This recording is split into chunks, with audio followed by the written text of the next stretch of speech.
Sortie de gouvernement, Céline Frémaux, Rudy Vervoort, Pascal Smet affichent leur plus beau sourire. Mais une fois en conférence de presse, le ton est nettement moins détendu. Le ministre-président confirme d'abord l'absence de PV, le non-respect des statuts de la SBL SAMU Social. Il confirme aussi que des dons ou des subsides ont bien financé des jetons de présence. Il en découle, comme il ressort des pièces comptables communiquées par la SBL, que les jetons n'ont manifestement pu être prélevés que sous des dons non affectés.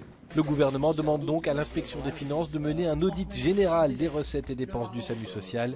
Il a établi la liste de ces questions. Des émoluments qui doivent à la fois d'abord se trouver une explication et une cohérence et une rationalité. Il faut savoir comment ça a été calculé, sur base de quoi, pour faire quoi. Ben voilà, c'est tous les éléments qui figurent dans le rapport. Et puis d'un point de vue je dirais plus moral, de savoir s'il était opportun ou pas de bénéficier de jetons de présence ou de rémunération fixe, je n'en sais rien. Voilà pour l'immédiat. À terme, le gouvernement veut surtout récupérer la gestion d'un outil qui lui a échappé et qui sera donc régionalisé.